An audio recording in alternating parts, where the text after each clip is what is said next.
York's classic rock, Q1043. Jeremy Piven is here with us.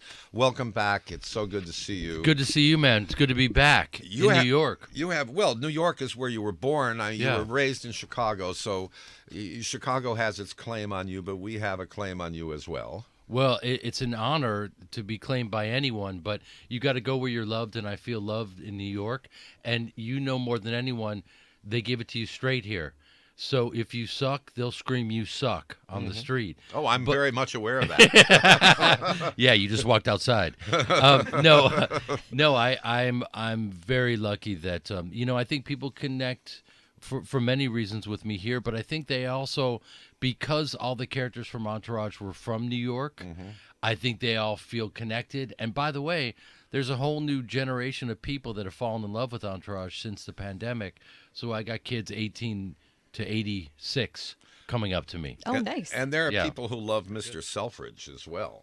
11 people have seen that. Yeah, 11 solid people. No, this is New York, and New York has a real big, Anglophile television fan base. You're absolutely right. They do, because there's so much culture here. They have watched PBS. It was on PBS. You're absolutely right. But I'm here to make people laugh at Sony Hall, which believe it or not, this is my first stand-up theater gig in New York. Because New York, I'm always jumping around to clubs and having a blast. And I was like, you know what? I got to open it up and go to Sony Hall and have fun and make people laugh, because we need to laugh right now more than ever. Well, you filmed a stand-up special at the Vic Theater in Chicago earlier this year. Yeah. It was awaiting its release. Yes, you are. And that's finally when people will know I do stand-up. Because But you've been doing stand-up for 10 years or longer. Yeah, I feel like since I came out of the womb, I've been doing stand-up, to be honest. But officially on the road for 10 years. But the special, I went home to the Vic Theater in Chicago and filmed it, and then I'll release it this year, and then people will have a reference for the stand-up, which I can't wait. Okay, now this is not. I'm not just blowing smoke up there with this. People ask me from time to time in my neighborhood, hey, Jim, what's going on? What's going on with your show? You have any famous stars coming up? And we often do. And I'll say, oh, tomorrow I have so-and-so. Yeah. And they'll go, who?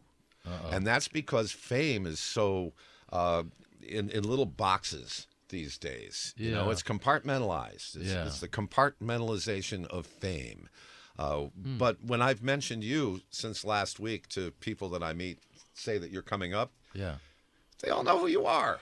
Well, they do. What a beautiful thing, and you got to go where you're loved, not where you're tolerated. And I do really feel loved in New York for whatever reason, and that means the world to me, because it's just an incredible place where no matter what happens. I remember during the pandemic, they're like, "Oh, it's over for New York," and I'm like, "Never."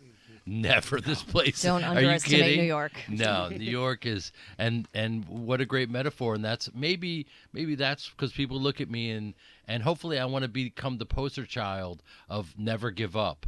Because, it's like I have this film, I think I talked to you last time, I've been working on for 15 years called The Performance, which I got out of the New Yorker, a short story by Arthur Miller that I had my sister adapt and direct. And it's the best work of my life. And we're just tying everything up right now for its release. And I play a tap dancer out of Brooklyn that hides his identity just before the Holocaust. He's Jewish, and he hides his identity in Berlin and dances for Hitler. And we need stories like this now. And this isn't comedy, but the two things that I guess I brought it up subconsciously because the character's from New York, but also because, speaking of never giving up, I could have given up 116 times on that film, and I never did. So I can't wait for that to come out. And the two hardest things to do in this life, I think, are tap dance and stand-up comedy. And I've been doing both of them for 10 years. So I'm a glutton for punishment. But comedy just comes from your heart, from your soul, from your personality. Yeah. Tap dancing comes from a great deal of physical discipline. Yeah. How hard was it to learn? It was the only way I even thought it would be possible is I've been a drummer my whole life. And so I understand the rhythm of everything and where the beat ends, so I know how to land the plane. And it took me 10 years to be able to fake it, well enough on screen to look like a pro. And also, I guess apparently I love to be humiliated, because tapping is Michael Jackson gave up tap. It was that brutal. Wow. You know what I mean? But what he learned, he turned it into the moonwalk and all that stuff. Mm-hmm. But I have loose ankles. And I know that sounds creepy, and I apologize. But loose ankles because I've been doing the kick drum, since I was a child. I could do triplets, and they were like, oh, okay. And there's this brilliant tapper here who's on Broadway, a guy named Jared Grimes, and he was my tap teacher for the past 10 years. And I think he saw something in me, and I got lucky and just kept grinding, and it'll be out this year. And maybe I'll tap at Sony Hall on the 19th. We'll see. But I know there's a lot. Listen, there's never been a better time for stand-up than right now, because we're all looking around going, what's happening right now? Is this real? But it's so interesting that you're a drummer, then comedy, then you were picking up these little roles at the beginning of your career. Like I remember just, one of the funniest things I'll ever think of you about is Rush Hour 2, because I think it's hilarious that every time you yell at Chris Tucker in that movie. And then Old School, and then Entourage, and now you're doing this serious movie, and you're doing stand-up again. Like, how do you feel with your life just running the gambit like that of all those different things? I think that's why so many people know him. It's his versatility as a performer. Well, yeah. I mean, I grew up in the theater, at the Piven Theater my parents had in Chicago. And I think because we grew up not really... we were taught that there is no difference between comedy and tragedy, as our lives are at any moment could be funny or tragic. Well, that's the two masks. Yeah, exactly. Yeah, how do you get through tough times, comedy? Yeah, exactly. And then, that old saying about what is comedy is just tragedy plus time. So, and I think all those things are true. And, you say, oh, wow, how do you do both? But it's like, to me, it all feels like it comes from the same place. And when I was playing Ari Gold, I just played him as tragic and fully emotionally committed as I could. I was playing it like a Greek tragedy, and then because of that, it was funny.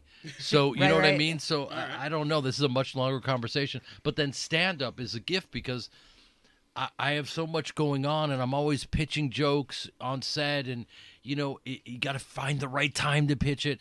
But with stand-up, it's like, oh my God, it's an open lane, and it's all you. So if you want to know who I am, come to Sony Hall on the 19th, because people are usually like, how much are you like Ari Gold? Well, that's a character that you're I bet portraying. you get that all the time. And you're a very, very good, you're a very, very talented actor, so you take on those roles and you make people believe them, but they're not you. But such a memorable character. But when you're on the stage doing stand-up, that's you. It is me, and selfishly, I guess because I've been misunderstood for so many years, and you can try to tell people who you are, or you can show them, and that was one of the calls that we had growing up in my family's theater is show, don't tell. You know what I mean? Interesting. Yeah. So I think if you commit fully to any character like I do with anything that I've ever done, I used to do lines with my mom. I mean, run lines. Don't do lines with your mom. It's awkward. It's different.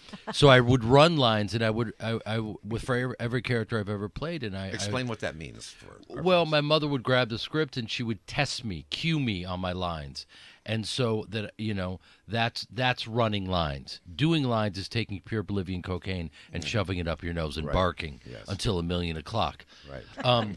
But by Also the way, interests me, but it's A little just distinction. The barking part. yeah, No, but it's so often if a person is getting into their role, there's a reader that reads the line to them, and then they and return that's the been line. my mother, who passed away this year, and the reason I did the stand-up special in Chicago was it's a tribute to her. But she even said, as we were running lines for the pilot of Entourage, she said, I think people are going to get confused and think you're this character, because I would commit so fully to the character. And she's like, oh, you're going to be in people's living room?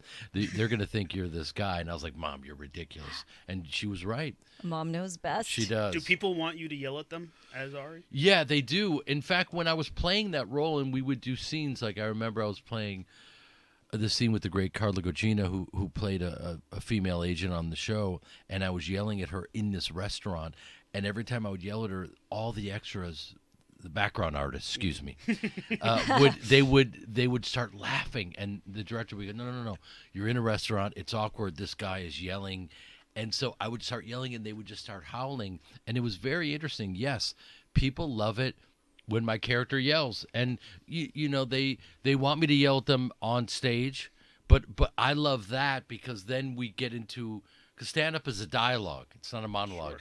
So people are going to come to Sony Hall and start screaming, "Let's hug it out, bitch," or whatever they yell, and then I get into it with them, and I love that because then no two shows are the same. Now I'm engaging with this person. What are they saying? What's happening? And so, you know, as a stand-up, not only am I doing my bits, but then I got to call an audible right here because this person wants to engage and be seen. Jeremy, we just got this text in. Matt from Clark, New Jersey, checking in. Anyone who doesn't think that Jeremy Piven is funny needs to watch The Goods. The Goods. Thank you, Live sir. hard, sell hard. Oh, my God. I love Don Reddy was the man. Yes. That's from Matt. Yes. Clark. Well, thank you, Matt. I appreciate that. You know, we were talking, you know, at the commercial about how, you know, you never know what's going to hit, you know, and what isn't, and you can't control any of that. But yeah, I've done, you know, 80, 90 movies, and that's one of them that, like, you look at that cast and it's like, wait a minute, you know, Will Ferrell and Craig Robinson and and you know, it's one of these films that, like, it was, you know, genuinely funny, and it didn't necessarily have the push at the time. The studio was going under, and it happens. And so it's just one of these things where, you know, guys like Matt stumble upon it, and, like, it's genuinely funny. And I love that. And you will be genuinely funny, no doubt, when you take the stage at Sony Hall on October 19th, which is just 10 days away. I love that. And that's why I came in early to hit the ground running, hand out flyers on the street, you know, like I'm running for school president. Oh, you think I'm kidding? No, I don't think you're kidding. God, you I really my have the flyers. flyers. I've seen your flyers. No, the fact of the matter is that That's Jeremy awesome. Piven, famous award-winning actor, Yeah. is actually handing out flyers on Wow. the street Well, because, you know, you to don't get people to come to his comedy show. because the thing is, you don't change, you become more like yourself. And I'm a journeyman stage actor from Chicago, and that's who I am. And the reality is, you know, a lot of people don't know I do stand-up, so I want to get the word out because I want to make everyone laugh. And if the variable to the room not being full is they don't know I'm here, so I'm just going to go let them know. And I come from a theater family where I used to watch my father backstage, I'm not kidding, on a rotary phone, calling people out of the phone book to tell them to come to our theater. So that's who I am and where I come from. Okay, well, when you're passing out the flyers, do you tell them that you're you? Well, I walk up and I go. I mean, your I'm picture's doing- on the I'm flyer. doing the show. Comedy show. Yeah, and they immediately go, no, sir. And then they go, wait a minute, what are you doing here? And then my I God, go, oh that's yeah, great. it's me. And they go, what? And they look down and they see, oh, it's me. This is your what are you doing? And then that's how I get them to the show. They go, wait, you're really here. You're handing me a flyer. You're going to be at Sony Hall. And then there's a connection. If it was a random dude stopping them, they're going to throw the flyer away. Yeah, it's but like, if oh, no, it's, hi, I'm Jeremy. Jeremy, you know, I've won a few Emmys and a Golden Globe, and I'm going to be at Sony Hall, and why don't you come? I bet it works. It does work, and then they come to the show, and everybody wins. So why not take the time and do it? But listen, I don't want to be doing this forever. I want the work to speak for itself, and that's why I shot the special, so that people can go, oh, he's a stand-up, great, let's go check him out at Sony Hall. I don't want to be handing out flyers. I'm 200 years old. You know what I mean? Stop the bombing. Well, actually, For the love of God. Wow. That was deep. I'm sorry. okay. It's way too early to get that. All right, so how do we get the tickets to the show? SonyHall.com, Jeremy-Piven.com. Go to my Instagram. Show up but you better get tickets now because they're going fast. Yeah. I did see that there's limited tickets still available. Oh, okay. How about if they say Jim Kerr, and we'll give them some free meet and greets afterwards? Ooh. Let's do that. That's fine. 1,000%. I'm down. You Yeah, know, we'll just use your name now. let's go. Let's do it. Okay, and how long is this tour lasting? You've been on the road for a while. You've actually been to Canada and New Zealand and Australia. I just got off a plane from Australia. We did 7 cities in a week. Sorry, 6 cities in 7 days. and they're just playing big old theaters because you got to go where you're loved. Yeah. And listen, I feel way too comfortable in a big old theater, so I need for the stand up to match how I feel. Do you know what I mean? I know. But even doing this for so long now, for like Yeah. the last year, this is fresh. Like each night, you don't have like set jokes lined up. You never know how you're gonna interact with the crowd. Well, I mean, I have a set list. Okay. What I want to get to. But as I was pitching a joke to you guys just before we came on, about Trump and what's going on and the heart of the issue, as he's by his admission, if he achieves peace in the Middle East, I mean, it's kind of incredible. So what's behind all that? I want to unpack all of that on stage. So the reality is, all you have to do is wake up, and the world will inform your comedy, and also New York will. I went to NYU, and I've got stories about that. Cool. You know what I mean? So each city is different. Each heckler will be different. Mm. So it's going to be a blast. All right. He's not afraid of the heckling. That's what's awesome. No, I welcome it with open arms. Well, people want him to yell at them. And because of you guys, I haven't. Did you notice I didn't swear once during this interview? Right. Very impressed. Out of Didn't have love to use for that you. jump button. I know. I'm not that professional. I know, but it's really hard not to swear. Okay, remember, we know every day. SonyHall.com. Yes. Jeremy-Piven.com gives you all the info. Let's hug it out, bitches. Okay, and it's coming up on October 19th. Kristen's so happy. Okay? It's about a week. I know, 10 days. Yeah. I'll All see right. you guys there. You guys say Jim Kerr, and then we could take pictures and save yourself some money. I'm Jewish. I know a lot about saving money. It's time for the news. For Shelley Sunstein, here's Kristen Marks. Jeremy, thank you. Thank you so much, Thank man. you. New York's classic rock, Q1043.